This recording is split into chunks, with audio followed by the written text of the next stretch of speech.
예, 안녕하십니까. 진짜 정말 여러분의 궁금증을 풀어드리는 리얼리 법률사무소입니다. 가장 핫한 이슈를 가지고 법 전문가이신 변호사님들과 함께 이야기를 합니다.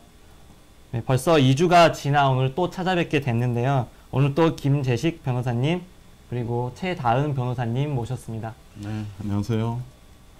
안녕하십니까. 네, 오늘은 또 저번 주처럼, 그러니까 지난번 시간처럼 이제 세 가지 준비했는데요. 처음에 하는 게 이제 숙명여고 쌍둥이 시험 유출 사건. 지금 정말 핫한 사건인데, 이어서 다룰 게 양심적 병역 거부, 그 다음이 일제 강제징용. 이 세 가지를 다뤄보도록 하겠습니다. 이제 먼저 이제 숙명여고 사건인데요. 학교 이제 선생님인 아버지가 자신의 쌍둥이 딸들에게 시험 문제를 유출한 사건입니다.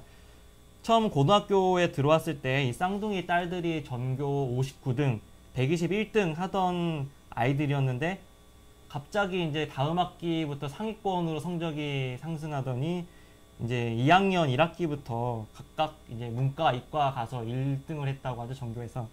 그래서 논란이 됐습니다. 지금은 뭐 자퇴냐, 퇴학이냐, 뭐 성적 어떻게 하느냐 논란이 많은데, 그래도 저희는 리얼리 법률사무소니까 오늘 법적인 쟁점을 주로 살펴볼까 합니다. 일단 경찰이 이제 정황 증거만 18가지가 있다고 밝혔는데요. 근데 저는 궁금한 게, 이게 아버지하고 딸들이 법적으로 이게 잘못한 게 무엇인가, 이거를 좀 뭔가 먼저 짚고 넘어가고 싶거든요. 그러니까 시험지를 유출해서 이걸 컨닝을 하거나 뭐 아무튼 뭐 그걸 가지고 이제 부정한 방법으로 시험 성적 얻었는데, 이게 법적으로 뭐가 어떻게 잘못된 건지 혹시 좀 짚고 넘어가 주실 수 있을까요? 네, 이게 이제 형법상 위계에 의한 업무 방해에 해당하는데요. 그 위계라는 건 한마디로 좀 속였다는 겁니다. 그러니까 정식으로 이제 그렇게 시험지를 유출하거나 봐서는 안 되는데, 그거를 이제 속여서 마치 안 본 것처럼 그렇게 학생들이 시험을 보게 됐고, 그렇기 때문에 업무 관리, 성적 관리에 차질을 빚게 했다, 이제 업무를 방해했다는 것입니다. 학교의 업무를 방해했다, 이런 그렇죠. 거죠. 학교의 공정한 시험 관리 업무를 네. 이제 거짓을 사용해 가지고 방해한 거라고 봐야 되겠죠. 예전에 우리 정유라 입시 부정 사건이라든지 각종 그 입시 비리 이런 것들도 전부 위계에 의한 업무 방해죄로 네. 처벌이 되는 겁니다. 근데 이게 지금 당사자들은 모두 지금 딸이나 교무부장이나 모두 지금 결백하다고, 억울하다고 지금 주장을 하고 있어요. 근데 그럼에도 불구하고 이제 지난주에 이제 피의자 현모 교무부장이 구속영장이 발부돼 구치소에 수감됐습니다. 거기다가 또 이제 이어서 오늘 경찰이 이제 교무부장뿐만 아니라 딸까지 이제 기소의견으로 이제 검찰에 사건을 송치했는데요. 법원이 왜 영장을 발부를 했을까? 지금 결백하다고 주장을 하는데 왜 그런 걸까요, 변호사님? 일단 피의자 측이 이게 자신의 범행을 부인하고 있잖아요. 그렇기 네. 때문에 증거를 인멸할 확률이 굉장히 높은 사건이라고 볼 수 있습니다. 그리고 실제로 이 교무부장인 현 씨가 수사가 시작되려고 하니까 자신의 집에 있는 컴퓨터를 막 교체한다거나 이런 증거를 인멸한 정황들이 실제로도 있었거든요. 게다가 쌍둥이 딸은 물론이고 이제 교내 교직원들과도 이제 함께 이제 말을 맞추거나 할 수도 있는 상황이기 때문에 사실을 은폐할 가능성이 매우 높다고 볼 수 있죠. 더욱이 이 사건은 그러니까 어쩌다가 한번 발생한 것이 아니라 5회에 걸쳐서, 그리고 또 한 학기 같은 경우는 전 과목에 걸쳐서 시험 답안 유출했다고 하더라고요. 그래서 실제로 다른 선생님들이 관리하고 죄송합니다. 다른 선생님들과 어떤 이런 공범 여부도 사실 밝힐 수 있는 부분이기 때문에 그런 것들을 같이 앞으로 계속 수사를 해나가려면 일단 구속을 시켜놓고 격리시켜 놓는 것이 가장 효율적이라고 판단한 것으로 보입니다. 대표적으로 이제 가족 관계에 있기 때문에 집에 가서 얼마든지 그 사건을 서로 상의하고 어떻게 진술을 맞춰가야 할 것인가를 논의할 수 있는 그런 최적의 조건이 되니까 일단 구속 요건은 되는 것 같고요. 네. 이제 더 제가 보기에 중요한 것은 이게 범죄의 중대성, 유죄 판결이 확실시되는 그런 사안이라는 점이 좀 고려되는 것 같아요. 뭐 또 보니까 이제 기본적으로는 이제 법원이 봤을 때는 이제 어느 정도 지금 경찰이 의심하고 있는 그렇습니다. 범죄가 소명됐다 이렇게 지금 판단을 하고 있는데 이게 소명됐다는 게 뭐 얼마나 지금 그 범죄 혐의가 좀 밝혀졌다는 그 기준이 되는지 좀 글쎄 지금 아까 말씀하신 것처럼 뭐 18가지 증거, 정황 증거들이 있다는 거 네. 있지 않습니까? 물론 직접 증거라는 거는 이제 그 정답지를 적은 메모지랄까? 네. 또 진술로 자백을 했다거나 이런 것들이 있어야 되는데 그런 거는 지금 다 어떤 그 변명 내지는 소명을 하고 있는 모양인가 봐요. 그쪽 변호인 측이나 그쪽에서. 그래서 이제 유죄 판결이 반드시 난다 이렇게 단언할 수 없지만 현 시점에서는 그렇지만 아까 같은 그 정황 급작스럽게 이제 성적이 상승한다든지 또 이 그 교내 시험 말고 전국 단위에서 보는 모의고사에서는 또 확 성적이 떨어졌다는 거 아닙니까? 그런 정황이라든지 이런 것들을 종합해 보면은 상당 부분 소명이 된 것이 아닌가 저는 그렇게 생각합니다. 아까 말씀하셨잖아요. 변호사는 억울하다. 그러니까 마침 또 변호사 쪽에서는 경찰이 여론에 떠밀려서 수사를 하고 있다. 그리고 그 어떤 메모지 나온 거나 모든 그런 정황들 있잖아요. 다 해명이 가능하다. 뭐 이렇게 나서고 있어요. 근데 이게 지금 모든 지금 여론은 지금 되게 당연히 지금 시험지 유출된 거 아니냐 지금 이렇게 보고 있는 것 같은데 이런 상황에서 이 꿋꿋이 가고 있는 거에 대해서 혹시 변호사님은 어떻게 보시나요? 이게 변호사님이랑 혹시 이 변호인이랑 어떻게 하셨어요? 글쎄요, 제가 변호인이라면 이건 좀 여러 가지 각도에서 생각해 볼 문제가 있는 것 같아요. 그러니까 아버지가 위험한 문제도 있지만 그러니까 딸들을 위해서라도 지금 이 사건을 부인만 하는 것이 능사인가? 그러면 결국 딸들까지 지금 경찰에서 검찰에 기소 의견으로 송치했다는 거 아닙니까? 그러면 딸들도 기소가 될 수가 있고 그렇게 되면은 이게 뭐 퇴학은 당연한 거고요. 그러면 이제 또 법원의 재판을 받아서 전과가 생길 수도 있고 딸의 인생에 엄청난 타격을 줄 수 있는 사안이거든요. 그래서 보통 이런 사건에서는 아버지가 주도를 했다고 보는 것이 합리적이라서 딸들은 뭐 기소유예 정도로 처리할 수 있는 사건이라고 보는데 이렇게 부인으로 일관하다가 잘못해서 혐의가 모두 인정이 된다면 아버지 입장에서 보면은 자기 처벌에서 끝나는 게 아니라 딸의 인생 전체에 엄청난 타격을 줄 수 있는 것이라 변호사님들하고 잘 상의를 하셔가지고 그런 문제까지 잘 어떻게 하는 것이 가장 딸을 위해서 좋은 방안인가 이런 걸 좀 생각해 볼 것 같아요. 제가 변호인이라고 한다면. 그렇죠. 그러니까 변호사의 입장이라면은 이제 김 변호사님께서 말씀하시는 게 가장 최선이라고 판단이 되는데요. 제 추측으로는 아마 이 지금 피해자들이 가장 우선시하는 것 중에 하나가 성적이 아닌가라는 생각이 들고 또 첫 번째 목표는 일단 무죄인 것 같습니다. 뭐 우리가 얘기했을 때 이제 기소유예를 받으면은 아이들을 위해서도 최선이다라고 생각을 하고 있지만 이들의 최종 목표는 무죄인 것 같아요. 그래서 변호사도 이제 그쪽 취지로 계속 주장을 하고 있는 것인데 지금 얘기를 들어보면 이제 학교에서 퇴학 등 처분을 이제 내려야 된다라는 어떤 국민 여론이 들끓고 있는데 학교에서는 이 부분을 좀 주저하고 있습니다. 왜냐하면 유죄 확정 처분이 나지 않았기 때문인 확정이 되지 않았기 때문인데 혹시라도 무죄가 나오게 되면 무고한 학생을 퇴학시킨 오명을 쓰게 되잖아요. 그렇기 때문에 그렇게 되기 때문에 어떻게든 좀 시간을 끌고 싶은 부분도 있을 것이고 뭐 직접적인 본인들이 생각했을 때는 직접적인 증거가 없다. 얼마든지 소명할 수 있다. 예로 뭐 답안만 메모지에 쭉 적은 부분도 반장이 불러줘서 채점하려고 적어놓은 거지 미리 적어놓은 게 아니다는 식으로 계속 얼마든지 이유에 갖다 붙일 수 있잖아요. 그렇기 때문에 지금 이분들은 무죄를 주장하고 결국 이 성적까지 지키고 싶다는 욕심 때문에 제 생각에는 이런 식의 주장을 하고 있는 것이 아닌가라는 생각이 듭니다. 근데 이제 무죄를 받을 수 있을 것인가를 좀 생각해 봐야 될 것 같아요. 모든 변명을 한다고 해서 그게 재판에 유리한 게 아니거든요.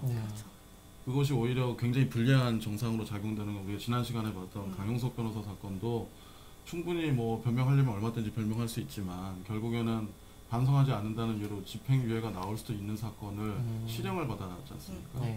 이제 결국 또 2심에 가면 또 다시 생각을 뒤집어야 될 수도 있어요. 그러면은 그걸 잘 생각을 해서 적절하게 그 대처를 해야 된다고 생각합니다. 근데 이제 궁금한 게 이제 시험지 유출 사건인데 막상 CCTV로 시험지가 유출된 장면도 없고요. 그리고 이거를 딸들이 받아서 시험지에 이렇게 답안지에 썼다는 어떤 그런 뭐 메모장이라든지 혹은 문자라든지 뭐 그런 기록은 전혀 없잖아요. 모든 게 다 정황뿐인데 이게 직접적 증거 없이 또 실제로도 좀 유죄 판결이 날 수 있는 가능성이 아니면 무죄 판결이 날 수 있는 가능성도 있지 않을까요? 아, 그렇습니다. 당연히 무죄 판결이 날 수 있고 네. 이제 그런데 이제 우리 법상으로 모두 직접 증거만이 증거가 되는 것이 아니고 간접 증거의 네. 방법으로도 그런 범죄 혐의를 입증할 수가 있는 것이 우리 형사성법의 네. 입장이거든요. 그걸 자유심증주의라고 하는데 네. 법관이 드러나 있는 모든 정황을 볼 때 업무방해의 그 혐의가 인정이 된다고 하면 얼마든지 유죄 판결을 할 수 있습니다. 그리고 저는 지금까지 드러난 사정만 보더라도 유죄의 심증에 더 가깝게 판단하지 않을까 하는 생각이고요. 제 개인적인 생각은. 근데 이제 좀 이번 사건이 다른 시험지 유출 사건하고 약간 좀 다른 점이 있다면 수사기관 입장에서 보통은 이제 올해 초에 또 광주에서 고3 시험지 유출 사건이 있었거든요. 그때는 이제 학교 행정실장이 학부모를 통해서 이제 시험지를 빼돌렸었는데 이 사건은 이제 행정실장과 그 어머니 관계자만 이제 기소를 하고 또 재판을 받고 근데 막상 그 시험지를 받은 아들은 기소를 안 했단 말이에요.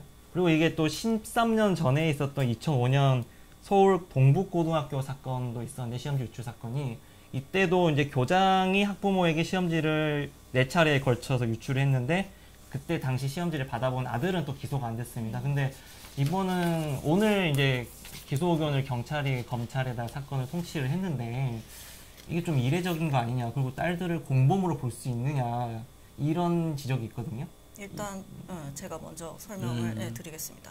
일단 우리가 한번 생각을 해봐요. 그러니까 누가 시험 문제에 답을 주는 거예요. 저는 고등학생이고 내신이 대학 입시에서 굉장히 중요하고 얼마나 그 중압감이 크겠습니까? 그런데 누군가가 답안을 주면서 야 시험에 이게 나오니까 외워서 치면 너 다 맞을 수 있어 라고 말을 했을 때 우리가 과연 그것을 거절할 수 있을까라는 부분을 생각했을 때 쉽지 않을 거란 말이죠. 그렇기 때문에 기대의 가능성이라는 말을 형사법에서 얘기를 하는데 그러한 경우 기대 가능성이 없기 때문에 이제 처벌하지 않는다는 것이 사실 형사법의 원칙 중에 하나라고 볼 수 있죠. 그런데 우리 그러니까 기존의 판례에서는 이제 학생들에게 기대 가능성이 없다고 해서 이제 무죄로 판단을 하거나 아니면 아예 기소조차 하지 않은 것으로 보이는데 이번 건은 오해에 반복적으로 이런 범행을 저질렀기 때문에 과연 제가 생각했을 때는 기대 가능성이 없다고 할 수 있을까라는 생각이 듭니다. 그렇기 때문에 기소 의견으로 송치한 것이 아닌가라는 생각입니다. 뭐 저는 기대 가능한 상황이라고 보고요. 그런 경우라도 그것이 범죄라는 것을 누구나 다 알 수 있고 뭐 심신미약이나 심실 상태도 아니고 형사 미성년자도 아니기 때문에 충분히 그 정도 판단 능력은 있다고 봐야죠. 다만 이제 종래 사례에서 자녀들이 기소가 안 된 것은 너무 가혹하지 않습니까? 검찰이 보기에도 아빠도 구속하고 아들도 구속하고 사실 논리적으로 따지면 엄마도 거기에서 자유로울 수가 없거든요. 그 시험지가 가족 회의 이 탁자 위에 올라 있을 때 엄마는 그러면 저기 아무 얘기도 안 했겠습니까? 그런 내용들이 5회에 걸쳐서 반복됐다. 엄마도 사실은 공범으로 수사를 받을 수 있는 상황인데 그렇게 하면 집안을 완전히 망가뜨리는 상황이니까 가장 중요한 아버지가 책임을 지도록 하는 것이 어떻게 보면 법을 떠나서 이게 도리에 맞는 것 같아요. 근데 이번 케이스는 이게 이제 딸들도 부인을 한다는 거고 물론 딸들이 이제 부인을 하는 이유는 아빠를 위해서 하는 거라고도 볼 수 있겠지만 그게 그렇게 썩 좋은 결과로 이어지지 않을 것 같다는 좀 생각입니다. 그렇죠. 또 막상 분위기는 이제 뭐 저희가 생각해봤을 때 아버지한테만 이렇게 하는 게 맞지 않냐 생각할 수도 있지만은 딸들한테도 엄벌을 해야 되지 않냐 그런 분위기지 않냐 그게 있어요. 왜냐면 지금 여기 댓글에도 있어요. 지금 아버지만 잡는다고 끝난 게 아니다. 쌍둥이 개들이 자라면 뭐가 되겠나. 뭐 이런 말도 있고요. 뭐 이제 이것들은 정말 혼나야 된다. 왕짜증. 이런 지적들이 있습니다. 그래서 쌍둥이 딸들도 이번엔 좀 피해가기 어렵지 않을까 생각이 드는데. 그런데 저는 이제 쌍둥이 아이들이 지금 현재로는 뭐 형사 미성년자는 아니지만은 소년법 적용 대상인 아이들이에요. 그래서 아이들이 그 잘못을 하는 과정은 어른들의 잘못들이 더 크다고 생각합니다. 아이들이 어른들이 시키는 대로 했을 가능성도 있고 네. 이제 그런 점들을 고려할 수 있다고 생각이 돼요. 네. 그래서 뭐 마지막으로 혹시 이제 앞으로 이제 법정까지 가게 됐을 경우에 이제 오가는 또 변론도 들어봐야겠지만은 변호사님들께서 보시기에는 어떻게 처벌 수위가 어느 정도까지 될 거라고 예상하시는지. 글쎄요.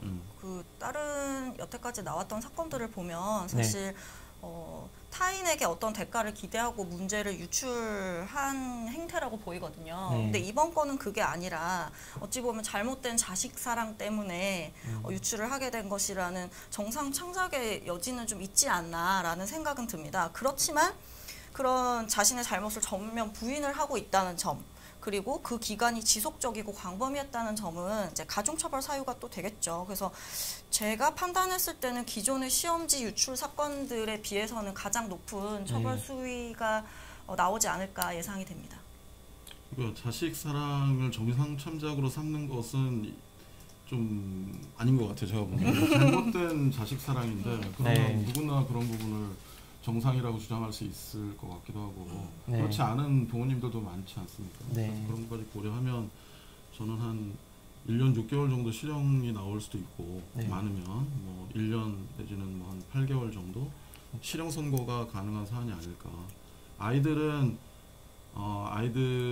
지금 소년법에 따라서 뭐 소년 보호 사건으로 가게 된다고 하면 이게 전과로 처리되지 않거든요. 형사 사건이 아니니까. 그래서 소년 보호 사건으로 처리된다면 뭐 소년원이라든지 뭐 사회봉사명령, 수강명령 이런 방법으로 처리가 될 텐데 문제는 이제 소년 보호 사건으로 처리를 하다가 이 사람이 이제 성년이 돼버리면은 보호 사건이 되지 않고 그냥 형사 판결을 받아야 되는 상황이 됩니다. 그래서 재판을 빨리 진행해야 이 전과가 안 남지 만약 재판이 늘어져서 성년에 달해버리면은 전과가 될 수 있는 그런 형사 재판을 받아야 되니까 그런 점들도 변호사들이 좀 유의를 해야 될 것 같습니다. 근데 최 변호사님께서 방금 잘못된 부모의 사랑 이런 걸 말씀해 주셨잖아요.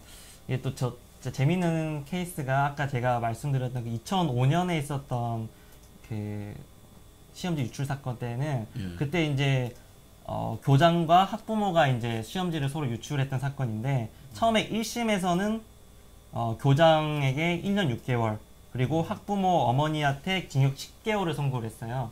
근데 이제 2심에서는 징역 1년 6개월이 1년으로 감형됐고 그리고 징역 10개월이 또 6개월로 감형됐거든요. 근데 그때 당시 판결문의 양형 이유 중에 재밌는 게 뭐냐면 학부모 이 씨는 자식이 잘 되기를 바라는 부모 마음에서 이 사건 범행을 저질렀다.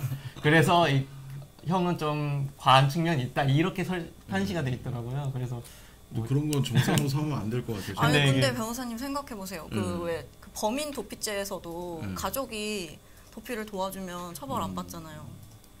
그런 거는 뭐 그럴 수 있는데 뭐 비슷한 건가요? 근데 워낙 또 옛날 판결이어서 또 이게 그러니까 가족이 범인인 경우에는 이렇게 뭐 도피시켜 줄 수 있다는 생각이 드는데 우리 그 국민이 가장 비난하는 게 채용 비리, 입시 비리 뭐 이런 거지 않습니까? 갑질 하는 시. 근데 이 중에 가장 중요한 입시 비리와 관련해서 그냥 내 자식만 이렇게 1등으로 가야 된다. 이런 생각들을 너도 나도 특히 선생님들이 하게 된다면 선생님들한테 어떻게 이렇게 믿고 자녀들을 맡길 수 있을까 하는 생각에서 선생님들한테는 자녀 사랑 그 부분이 정상이 안 돼야 될 텐데.